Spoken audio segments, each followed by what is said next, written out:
Hi friends, আমার নাম সঞ্জীব। তো এখন আমি যেই ছেলেটাকে দেখাচ্ছি সে একটা সমস্যায় আছে। সেই সমস্যাটা কি সেটা নিয়ে একটা ভিডিও আমি আগে বানিয়েছি।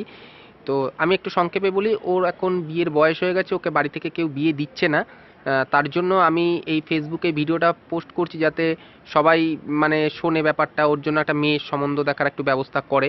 তো আমি ওর থেকে একটু শুনে নেব ওর সম্পর্কে কিছু কথা, কারণ মেয়ের বাড়ির থেকে তো ছেলের ব্যাপারে কিছু জানতে চাই। তো সেই নিয়ে একটু একটু বিস্তারিত বলবে। হ্যাঁ, তুমি বলো তো তোমার নাম কি, তুমি কোথায় থাকো, তোমার কি কি বৃত্তান্ত না বৃত্তান্ত, তোমার মেয়ে কিরকম চাই, তোমার মেয়ে মানে মেয়ের থেকে কোনো পণ টন চাই কিনা, কিছু দাবি আছে কিনা, সমস্ত কিছুটাই বলো এখন তুমি এখানে বলো। আমার নাম সঞ্জয় দত্ত। হুম।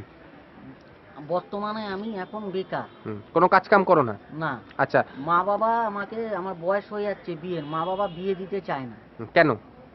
কারণ আমি কাজবাজ করি না বলে, তাই মা বাবা চায় কাজবাজ করলে বিয়ে দেবো। হুম। এখন আমি কাজ করব, ততদিন আমি দাঁড়াবো, তখন আমার 30 বছর বয়স হয়ে যাবে। হ্যাঁ। এখন আমার বয়স 26। আচ্ছা। এখন আমি চাই বিয়ে করতে। আচ্ছা। তো বিয়ে করতে খুব ইচ্ছা করছে, হ্যাঁ, আনচান আনচান করছে, মনটা চঞ্চন হ্যাঁ। চঞ্চন করছে। আচ্ছা। এখন আমি বিয়ে করতে চাই। 3 বছর শ্বশুরের পয়সায় খাবো। হ্যাঁ বল। আমার হাসি পাচ্ছে, সরি, হ্যাঁ বলো।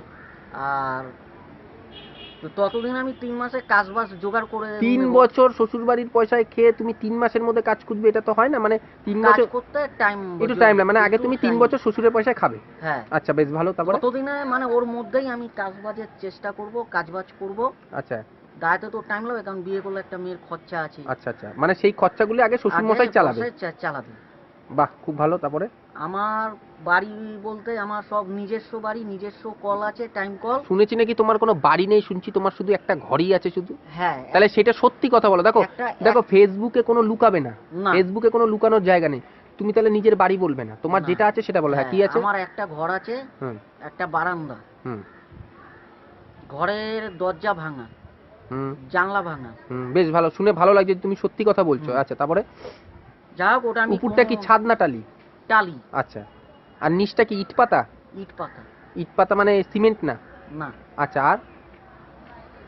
আর আমার বাড়ি বলতে ওই একটাই, মানে তা আমি যেইভাবে হোক ঠিকঠাক করে নেব। আচ্ছা, বিয়ের পরে ওই একটা ঘরে কোথায় রাখবে বউকে? মা বাবা বারান্দায় শোবে, আর আমি বউকে নিয়ে ঘরে শোবো। আচ্ছা, ভালো হলো। ততদিন আমি আস্তে আস্তে করে ঠিকঠাক ভাবে দাঁড়াবো, দাঁড়িয়ে তারপর ঘরে ছাদ করব, দোতলা করব। হুম হুম। সংসারটা আমি ঠিক গুছিয়ে নেব। আচ্ছা, তোমার এখন বর্তমানে মেয়ে মানে কিরকম ধরনের মেয়ে চাই? আমার শ্যামলা হলেও চলবে, হুম।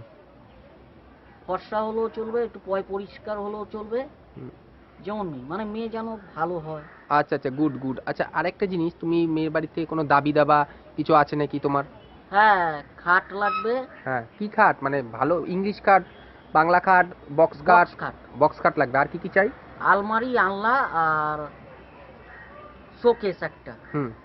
আর ক্যাশ পয়সা দিলে 50,000 টাকা ক্যাশ দিতে হবে, দিলে তাহলে অনুষ্ঠানটা একটু ভালোভাবে করা যাবে।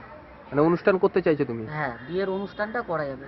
আচ্ছা, মানে অনুষ্ঠান মানে তোমার তো পয়সা নেই, তুমি তো তো ওই জন্য শ্বশুর পয়সা আমার নিজের বলতে ব্যাংকে 10,000 টাকা আছে, ওটা খরচা করলে আমার আর তাহলে আর কিছু আর থাকবে না। না না, ওটা খরচা করাটা ওটা ঠিক। খরচা করা যাবে না, ওই জন্য ওটা অনুষ্ঠানটা শ্বশুর যদি 50,000 টাকা দেয় তাহলে বউ ভাত হবে, নইলে শ্যামনগরে বিয়ে করব। হুম। আর আংটি, গলার আংটি, এই হাতের আংটি যদি দেয় তো ভালো। আচ্ছা, দেয় তো ভালো। মানে তোমার কি দাবি আছে কি দাবি নেই সেটা বলো। না, ওটা দাবি নেই। আংটি যদি দিলে ভালো, না দিলে ভালো। আচ্ছা। আর? আর মেয়ের যদি, তারা যদি গলার কানের হাত দেয়, সেটা ভালো দেখার। আচ্ছা, ঠিক আছে। তার মানে আমি ফেসবুকে সবাই কাছে রিকোয়েস্ট করছি, যদি এরকম কোনো মেয়ে থাকে যার বাবা ছেলেকে 3 বছর বসিয়ে খাওয়াবে, আর হাতে কানে গলার, আর হচ্ছে খাট, আলমারি, ড্রেসিং টেবিল, তাই তো? ড্রেসিং টেবিল লাগবে তো? আচ্ছা, ঠিক আছে, ওগুলি লাগবে। হ্যাঁ হ্যাঁ হ্যাঁ হ্যাঁ, কারণ ছেলের এখন মন চঞ্চল করছে বিয়ে করার জন্য, হাসি পাচ্ছে, যদিও হাসির ব্যাপার না, এখন একটা সে সমস্যার মধ্যে আছে। তো যাই হোক, তো আমি সবার কাছে অনুরোধ করব ভিডিওটা একটু যেন সবাই একটু মানে দেখে একটু সিরিয়াসভাবে, যাতে ওর একটা কোনো মেয়ে জোগাড় হয়ে যায়। তো তুমি একটু অনুরোধ করো সবাইকে আর কি, যাতে প্লিজ আপনারা আমার জন্য একটা মেয়ে দেখেন। হ্যাঁ। যাতে হুম। আমার একটা হিল হয়। হ্যাঁ, গুড। সবাই প্রথম পার্টটা দেখলে খুব ভালো হবে। ঠিক আছে, ধন্যবাদ।